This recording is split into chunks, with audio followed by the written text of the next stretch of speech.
Hello, and welcome to the PR department. And if you found this video, that means you're a YouTuber or Twitch streamer who has said something racist, and you're curious on how to handle the situation before you do any more damage to your brand. Now, for purpose of structure, we're going to assume that you use the N-word because that is such a hot topic right now. I think it fits perfectly. Okay, and now that we have that understood, we're going to have to identify the level of damage that you may have done to your brand. So, let's section it off in three different categories, which is low, medium, and high, color-coded for your convenience. Okay, now let's start at the lower tiers. Here at the bottom, you will have your Rags, your Sargon of Akkad, your H3H3. These are all Caucasian men who have used the N-word, but they have used it in a term of context, not out of hatred. Now, if you've done this, then you're perfectly fine, because all you have done is show a bit of arrogance. And arrogance is acceptable on YouTube. In fact, it is often required. Most YouTubers have to have a bit of arrogance in order to expose themselves here on the site. So, having a bit of arrogance is pretty par for the course when it comes to being on YouTube. At worst, you can be called ignorant or unfeeling, but not so much a racist. So, if you said something racist and you are in this category, you may be thinking, what is your response? Well, your response is to do nothing. Because while you may have said something that was racist, you said it in full comfort of your facilities. You did not say it in a moment of anger. Instead, you said it in a moment of clarity, and you used it in a way to provide context to a situation. Now, some may say that you're hiding behind being an intellectual, but that argument is fine. You can toss that argument with a myriad of others because that argument does not imply that you are being a racist. And since it doesn't, that means that you have ground to stand on.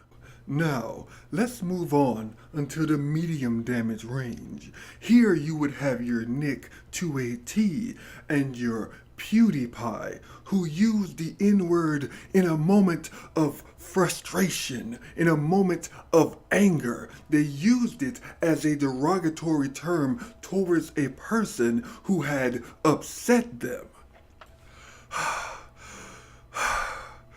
Okay, I'm sorry.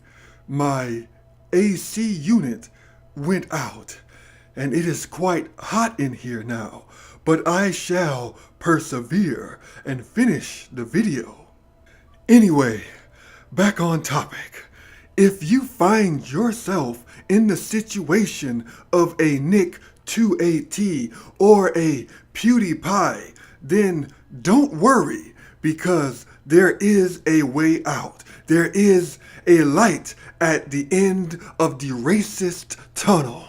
The first thing you should do is hop on social media, i.e. a Facebook and or a Twitter, and then you type something sincere, something like, I'm sorry everyone, I made a mistake. This is not me. It was said during a moment of frustration.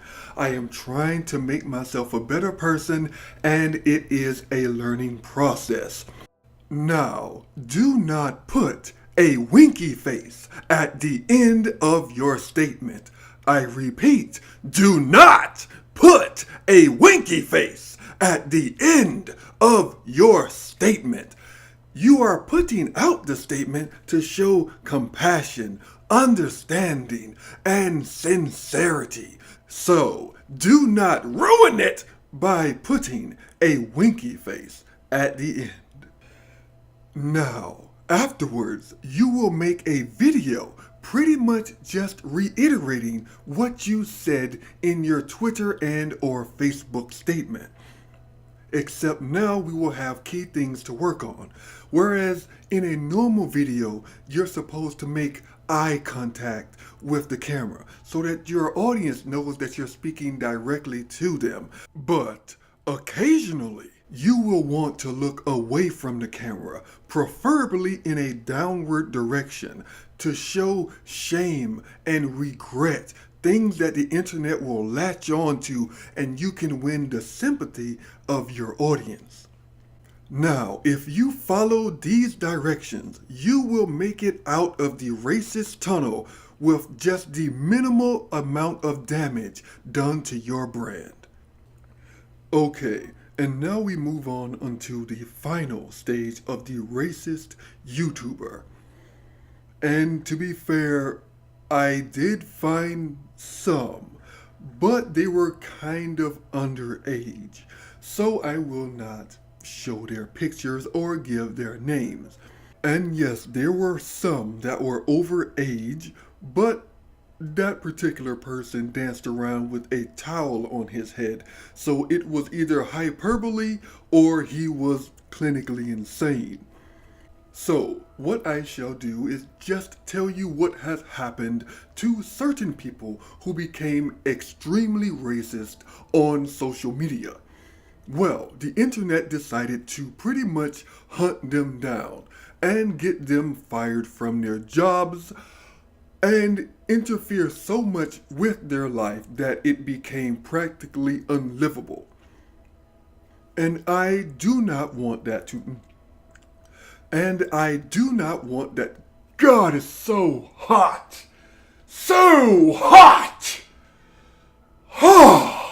No, you do not understand. It is like 100 degrees in here in front of this microphone. Okay. And I do not want that to happen to people I expose on this particular channel. So, all I will say is, do not hop online and spout extremely racist ideas without some sort of clarity behind it. And some of you may be thinking, well, there's JonTron. And to the JonTron situation, JonTron is not racist. You can tell by how he speaks. He is not racist. He is horribly misinformed. Yes, he is ignorant to a lot of things, but nothing that he says comes from a place of malice. Anyway, this has been it for the PR department telling you as a YouTuber how to handle a racist situation if you make a mistake and appear racist online. Anyway, you have reached the end of the video, and I thank you for giving me your time. And if you happen to stumble upon this video, but you know a YouTuber who has said something kinda racist and you think they might be in trouble, then please send them a link to this video to try and help them before things get bad. After all, here at the PR department, we are here to help, whether it's YouTubers or Twitch streamers or anyone on social media. We are trying to help you keep your job, keep your fan base, and keep your sanity. Anyway, I thank you for listening to the PR department, and I hope that you have a blessed day. God, it's so hot!